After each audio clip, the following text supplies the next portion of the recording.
Hello बच्चों, चलिए प्रश्न देखते हैं।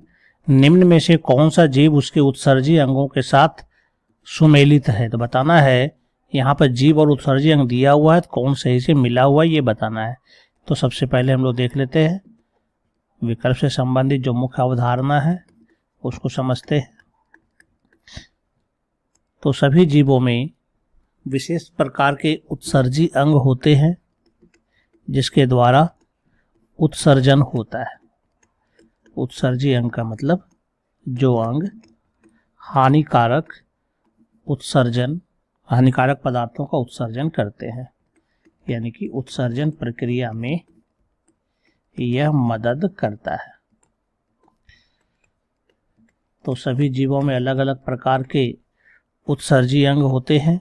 तो यहाँ पर कुछ के नाम दिए, जैसे में यहाँ पर नाम दिया गया मनुष्य।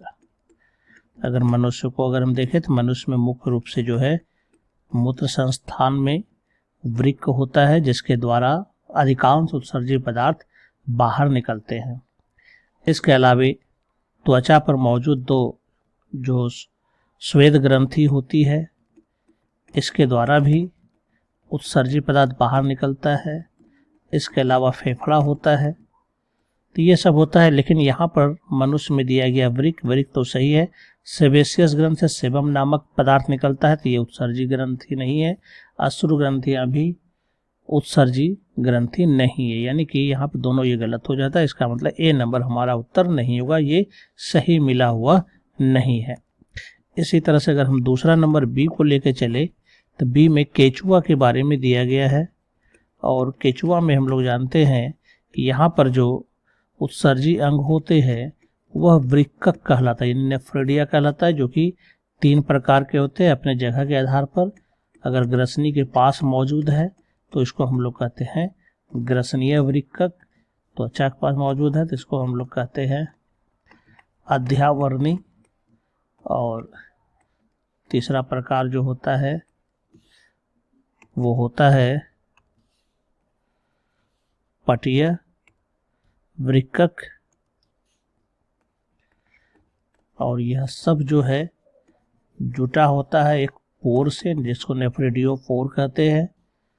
और इसी के द्वारा जो है यह बाहर निकलता है, यानी कि यह सब वृक्कक के माध्यम से इसके उत्सर्जी पदार्थ बाहर निकलते हैं।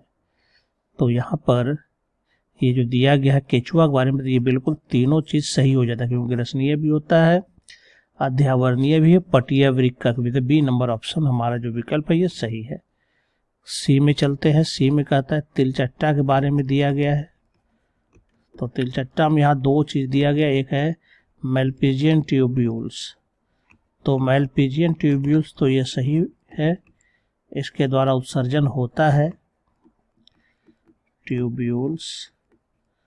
ये उत्सर्जन में मदद करता है, ये एक उत्सर्जी अंग है।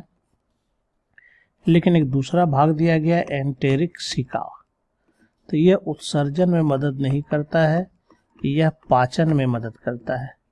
इसका मतलब एक तो सही है लेकिन एंटेरिक सिका नहीं होगा, इसलिए यह गलत हो जाता है। फिर है डी नंबर है यहाँ पर। डी नंबर अगर हम देखें तो यहाँ मेढक के बारे में दिया गया है, और मेढक में वृक्क दिया गया, तो यह सही है, वृक्क के द्वारा होता है। त्वचा के द्वारा तो नहीं होता, ये गलत दिया गया है। और मुखीय उपकला जो दिया गया है तो वो भी गलत होता है, यानी कि यहाँ पर त्वचा जो है ये नहीं होगा। हाँ, ये है कि इसका फेफड़ा हो सकता है, क्लोएका हो सकता है, जिसके द्वारा इसका उत्सर्जी पदार्थ बाहर निकलता है। लेकिन यहाँ पर वृक्क के अलावे सब यहाँ पर गलत हो जाता है, तो इसलिए ये गलत है। तो यहाँ पर चारों में से जो सही उत्तर होगा वो बी नंबर होगा, केचुआ, जिसमें ग्रसनी, अध्यावर्णी और पटीय वृक्कक पाए जाते हैं जिसके द्वारा उत्सर्जन होता है। आशा करता हूँ आप समझ गए होंगे। धन्यवाद।